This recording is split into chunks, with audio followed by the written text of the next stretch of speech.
Only one church leader in this end time met with more than 300 world leaders upon their invitation. He spoke frankly about the heartbreaking problems he saw in their nations. He also gave them the inspiring solution. Learn why this man visited so many heads of state. Discover the law of love he preached that will bring peace at last to all nations. Next, on The Key of David with Gerald Flurry.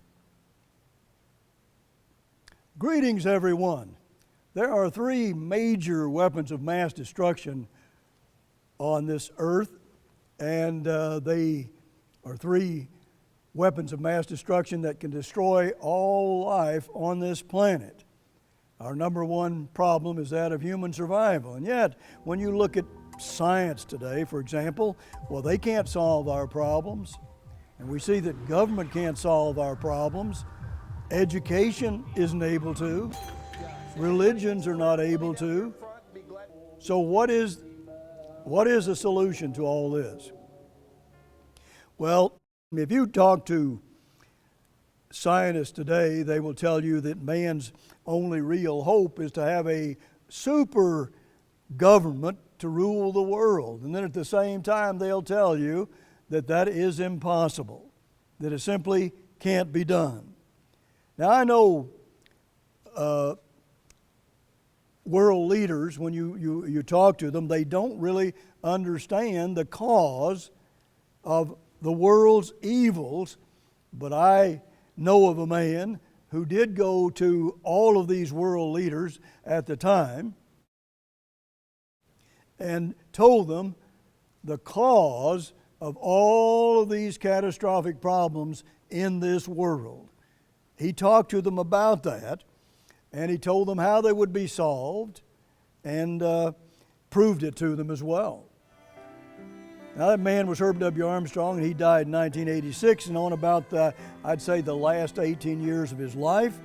I believe he met more world leaders than any man alive at that time. And I think we can even prove that too, because we have a list of all those leaders, and even a booklet that we'll send you about the Armstrong International Cultural Foundation, or what we call the AICF, and we'll send it to you for free. All of our literature is free, but we also have here, just to give you an idea of how many leaders he visited, this is a list of about 300 leaders, top leaders of the world that Mr. Armstrong met, and they invited him to come to their nation. Now, that is phenomenal when you think about it, because how often does something like that happen today, where a leader goes and talks to the world leaders, heads of state, and all of that about how to solve the evils of this world. To give you an idea of how many leaders he met, just in the nation called Israel today, he met in the last 18 years every prime minister and every president of that nation. That gives you an idea of how many leaders he met. Now, I want to read to you a few quotes from him today and tell you about these catastrophic problems in the world and how they are going to be solved. And there is a cause for them. There's a cause for world evils, and that's what we don't seem to understand. Here's what Mr. Armstrong wrote. This was written in 1973. From Manila, we flew on to New Delhi, capital of India, and they're hosted by Dr.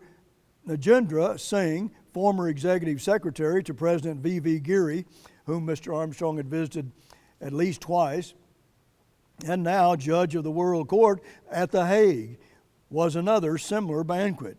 This time it was attended by 100 among the most distinguished people of that great nation. 100 people of just the top leaders of that nation, leaders in different fields. He said, let me take space to give you just a glimpse of some of the things I said. First, I mentioned the terrible state of affairs on earth and said there had to be a cause. There had to be a cause for all this poverty and ignorance and violence and war and suffering on earth.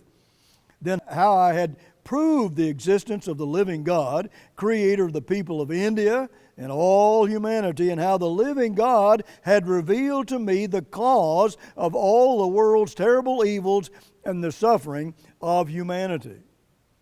Now just keep in mind, he's talking to these leaders of the world, and they're listening, and they're finding this very interesting. There are some leaders, of course, that wouldn't listen to something like this today, but these leaders did. And isn't that a mystery to most people? I think it probably is. But notice, we'll go on reading this. He said, the living God has revealed to me the cause of all the world's terrible evils and the suffering of humanity. Then I outlined the incident of the forbidden fruit in the Garden of Eden, how our first parents disbelieved their Maker. They didn't believe Him and rejected His law, rejected Him, took to themselves the knowledge of what is good and what is evil. Now, that is something, of course, that people can scoff about, but here in the Garden of Eden, where Adam and Eve were created, where that was the beginning of mankind, and that's where mankind really made its terrible, disastrous beginning. Men and women today do not know the cause of all these problems, and yet when you look at how bad they are, here we have at least, we have three major ways that we can be destroyed today by chemical, biological, and nuclear warfare. That all of humanity can be just erased from the earth. Surely this is a time when we ought to be concerned and want to hear somebody talk about the cause of all these evils, because look what they're about to do to us. They're about to annihilate all humanity from this earth.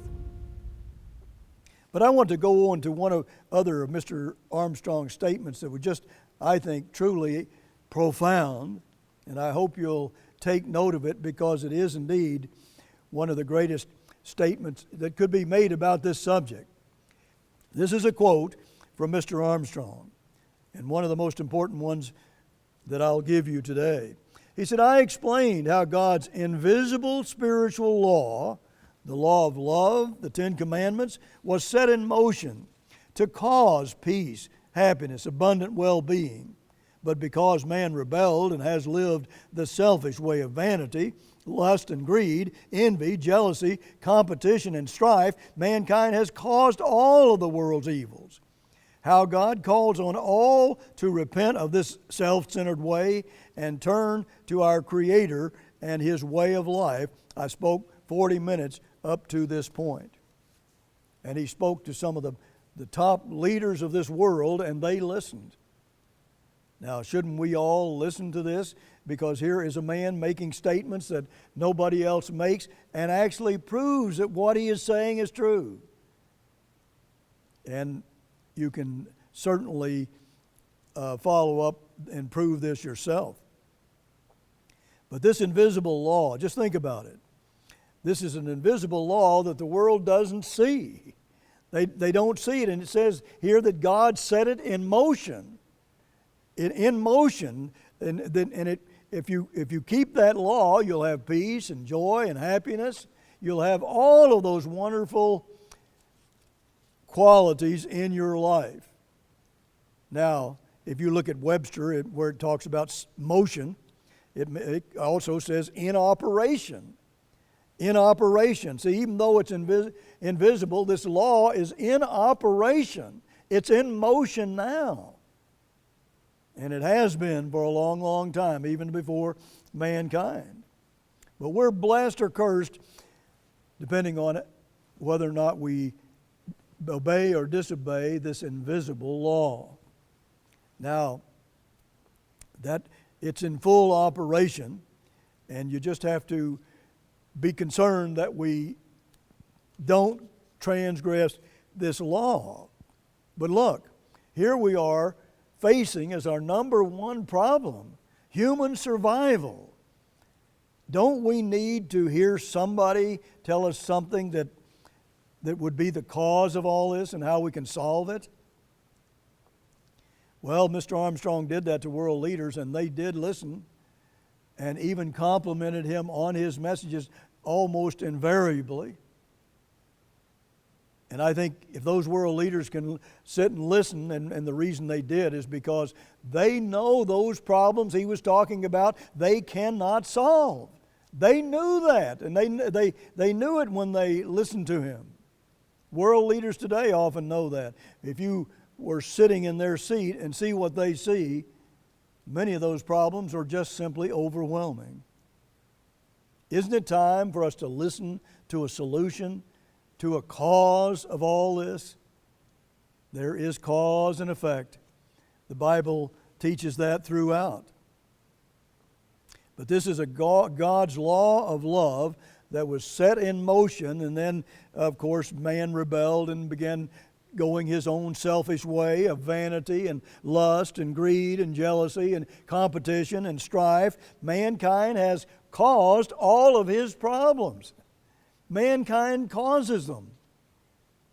Now, it all started in the Garden of Eden, but it's continued for nearly 6,000 years.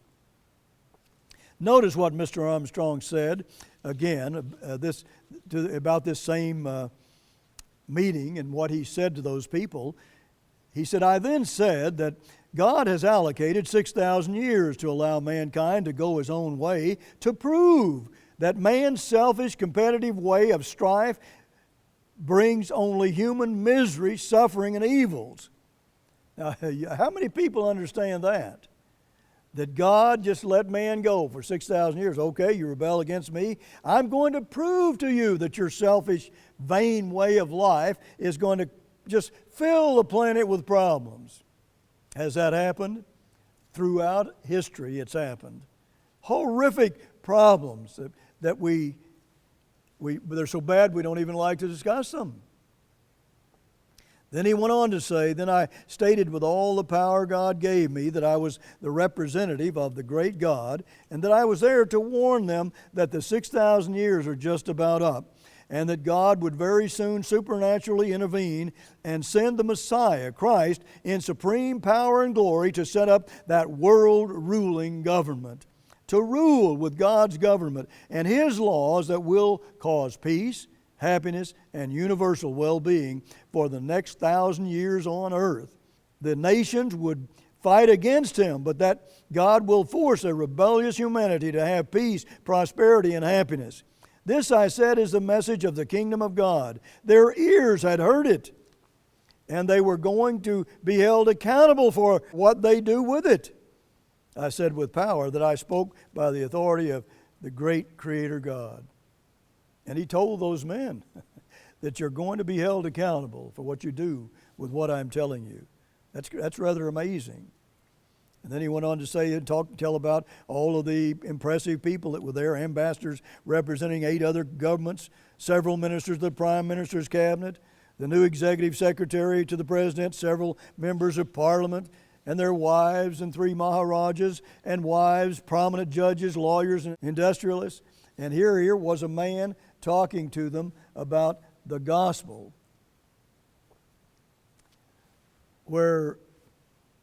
that is going to bring us peace.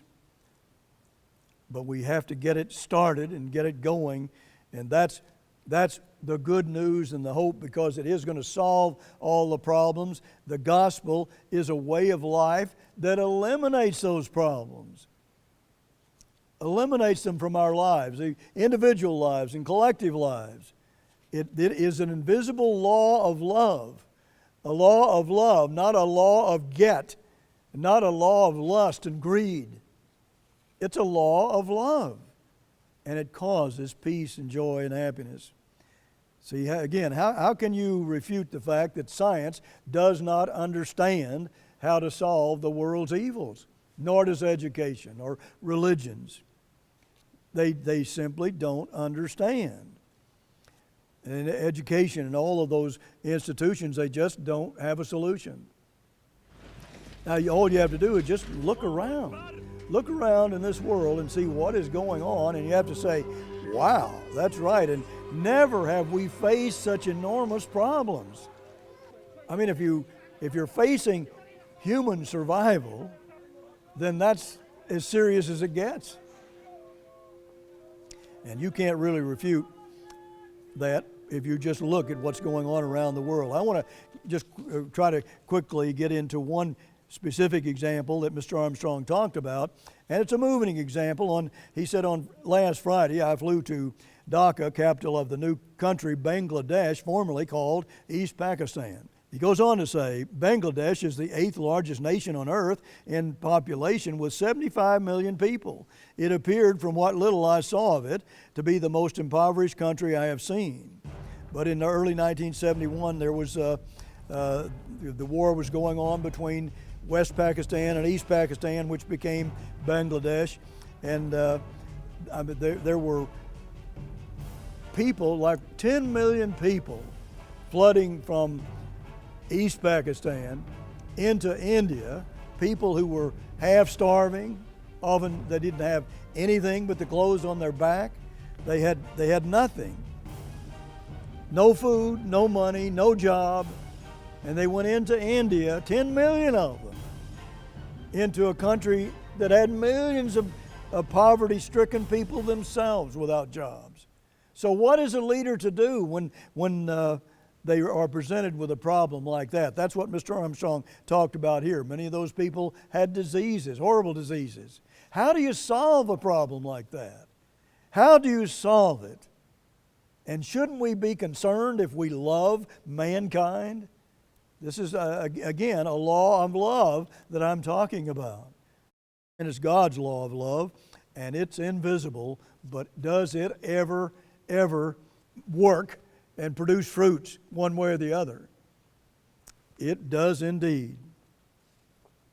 I mean, those are problems so big that we can't even imagine how you could solve them. India said, the leader of India said they needed 150 million jobs, and they didn't have any.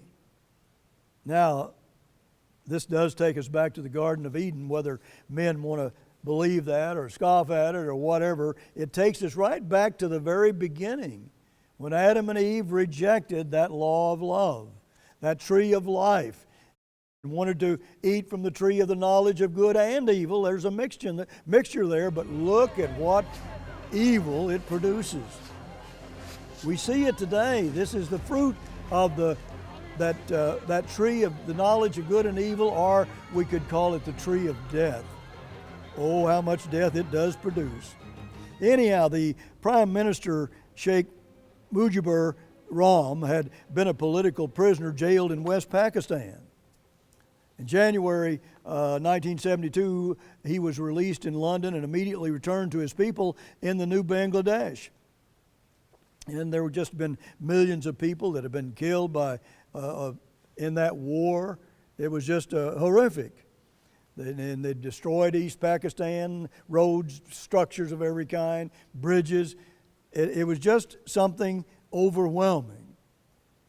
But that's what they had to live with. Now, God says we're going to experience a lot of suffering like this in this end time if we don't wake up. And you can see the potential all around you. We should be able to see that. What is the cause of all these evils? The President asked me frankly for my appraisal of what I had seen of his country, Mr. Armstrong wrote. When I hesitated, he smiled and said he wanted my frank and honest appraisal. I told him that it appeared to me to be the most impoverished country I had seen. I added that I had involuntarily uttered the prayer on seeing it, "Thy kingdom come." That's the gospel. We need the kingdom to come. We need the Messiah to come, or we're going to have no human life left alive. Nothing left alive. And he said, as a real answer to the plight of the country, he said he knew quite a little of Ambassador College and our worldwide work, and of me personally. And then, Mr. Armstrong, he said, I want to appeal to you for your candid counsel and advice. I know of your contacts with many leaders of government and their problems, your wide experience, your age and wisdom. You can see the colossal problems we have here struggling with the reconstruction of this nation of 75 million impoverished people. Now, that wasn't the first time Mr. Armstrong had been asked a question like that. But he went on to say, and you can see that the compassion of Mr. Armstrong, and I thank God through him. He said, a very large portion of their people understand English. If the President, the Prime Minister, and present government will allow, I think it might help the spirits and morale of the people greatly if I took to the air over their government radio, admonishing them, as in James 5, verses 1 through 11. The great hope of all the world now is the coming of the Lord Jesus Christ to bring the world not only peace but universal prosperity. Perhaps this president may see that the gospel will give his people more hope and encouragement than anything. Now, he said the conditions in the world are so frightening and they're moving fast. And then Mr. Armstrong talked about bringing some industry into the country and all of that. But he wasn't able to do any of that because, well, he had some of his own church actually rebel against him and stop the process for the most part. What is it? Even God's own church can't continue keeping this invisible law that brings peace. And in God's own church in this end time, we see there was war, and more war. Because even God's people got to the point where even they did not realize the cause of this world's evils or didn't want to know. Mr. Armstrong talked about James 5, verses 1 through 11. Verse 3 shows that it is describing events in the last days. This is end-time prophecy. Now that's urgent, but notice he gets more urgent.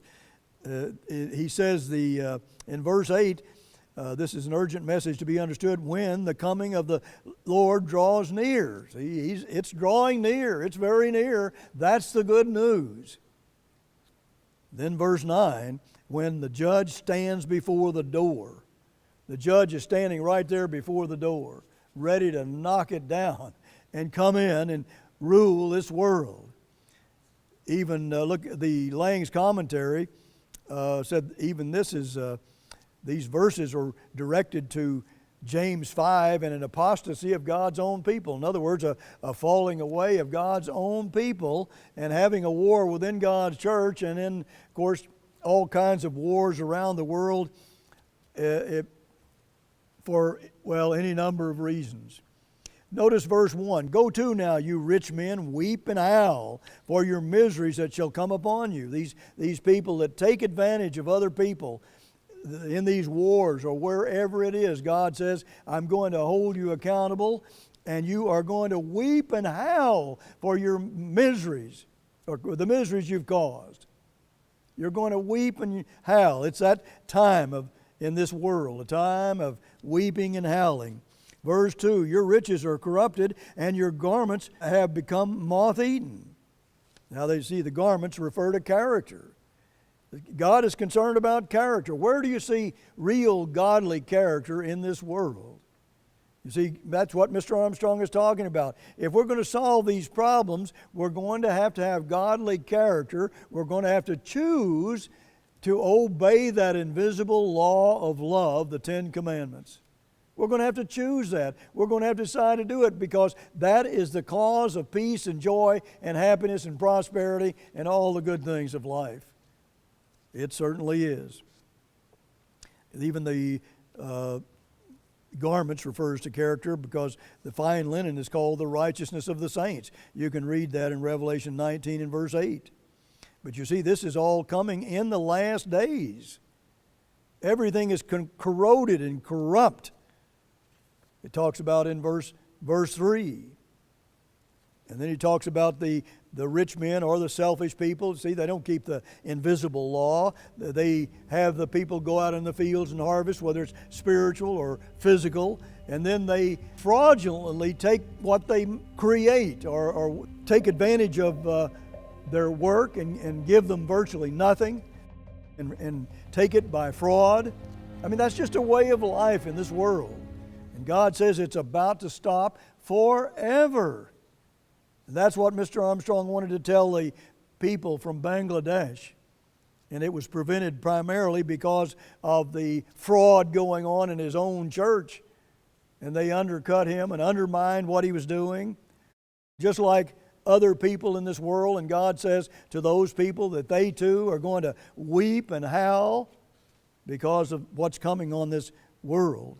But God says, when he mentioned the Lord of the Sabbath, he's talking about the Lord of hosts, that which means the Lord of the armies of Israel. God is about to return with the armies of Israel and solve all of these problems. That's what James 5 is about.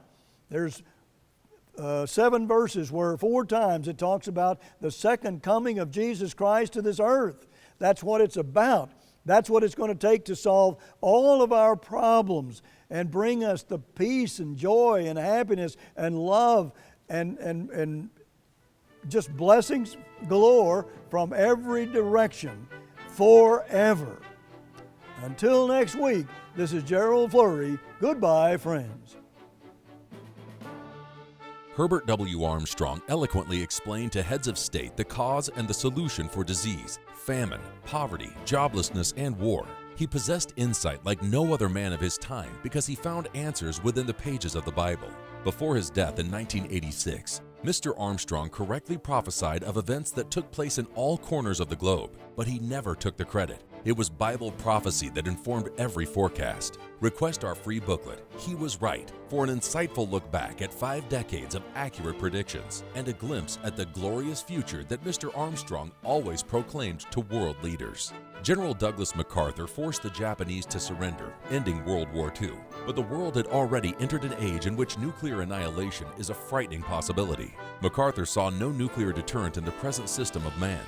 He said that human survival depends on something far different: human character. Even the best scientists and educators can't offer a better solution. Request our free booklet, We Have Had Our Last Chance, to learn the hard-hitting lessons from General Douglas MacArthur during World War II. Those who fail to learn from history are doomed to repeat it. You will also receive a pamphlet about the Armstrong International Cultural Foundation, sponsored by the same people who produced the Key of David program. This foundation continues Mr. Armstrong's sterling legacy of international humanitarianism through archaeological excavations, a concert series, and other exciting projects. All our literature is available free of charge at no cost or obligation to you. Order He Was Right and We Have Had Our Last Chance today. For the free literature, call toll-free 0800 500 512.